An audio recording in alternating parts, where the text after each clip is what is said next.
Hey, principals and superintendents, this is for you. We're talking about today is the $44 million deficit that we're facing. This is the most urgent challenges that we face today, even in global education. It's the teacher shortage crisis. According to UNESCO, projects need 44 million teachers worldwide by 2030. Do you hear that? Right? This is not just staffing issue. This is systems, right?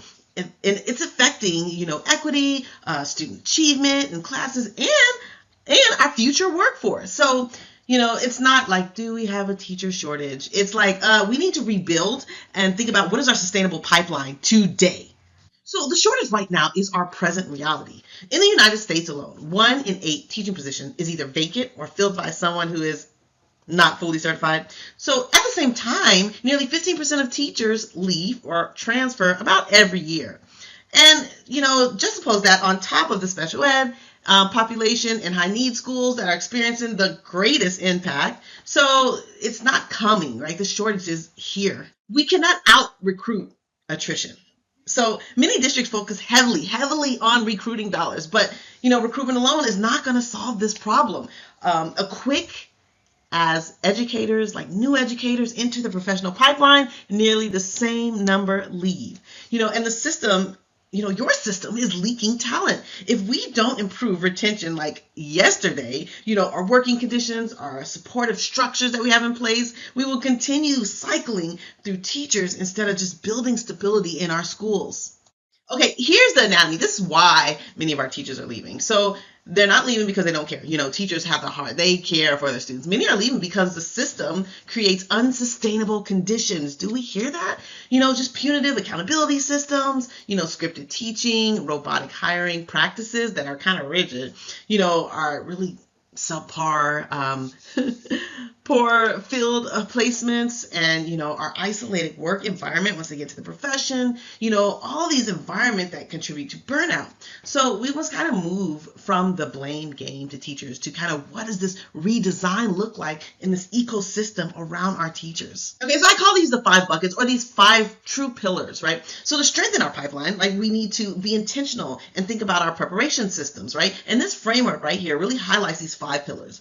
Selective recruitment, right? Relevant content, quality field placements, very strategic. What is our institutional alignment with our universities? And of course our quality assurance. So our teacher preparation program can't, as sometimes we're seeing it now, operate in silos. Our universities, our districts, our policymakers, of course, must align around what new educators actually need to be successful.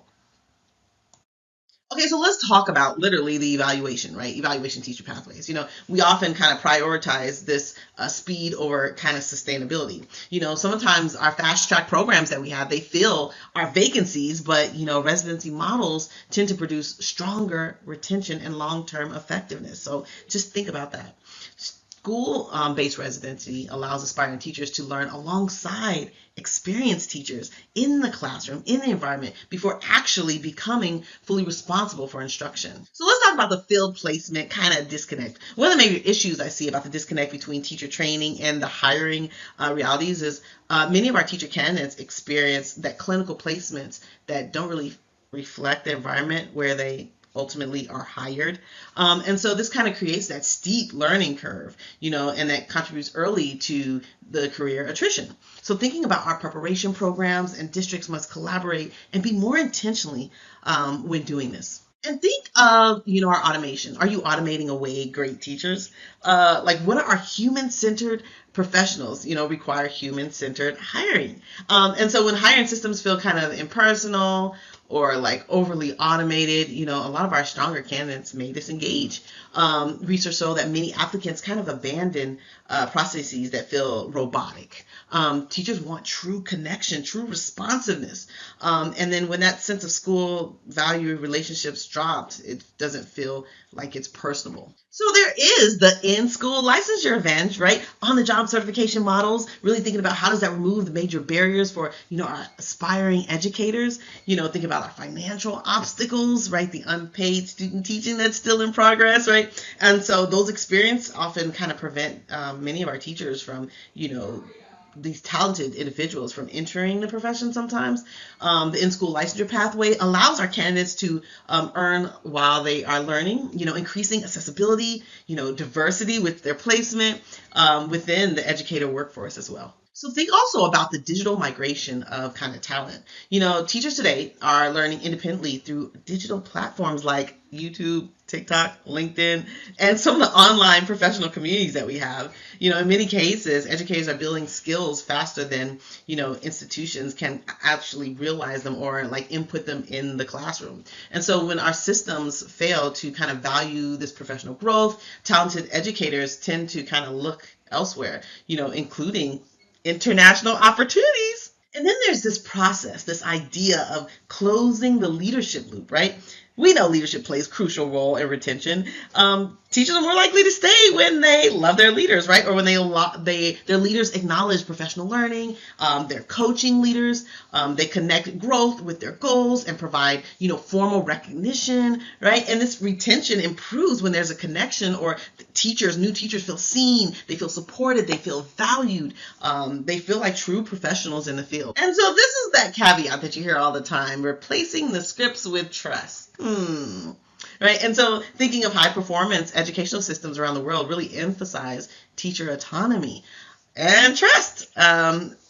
We always point to Finland, right? One example of rigorous preparation. Now, there's a lot of talk about, diversity and how there's so many stark differences. But when we think of teacher freedom, teacher flexibility, I think we've kind of lost that. And so when teachers are trusted as experts, I think true innovation starts to happen. Student outcomes continue to improve. We know compliance alone doesn't kind of create excellence. So the secret, don't tell anybody, is decision power making. So teachers want voice. Teachers want influence, right? They want the systems that they can work within.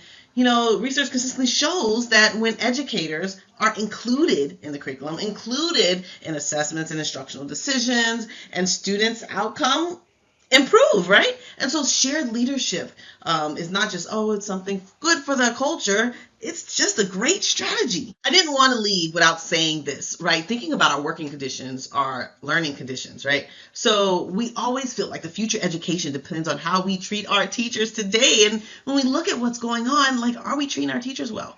So our working conditions directly shape student learning conditions. And if we continue to plug holes without rebuilding the system itself, our shortages will continue to persist, right? And so the solution is not finding more teachers. It's about creating environments where great teachers want to stay. If you want more information, email me or DM me at educationalinnovation360.com. And I hope this helps you kind of rethink what education looks like. Talk to you later. Bye.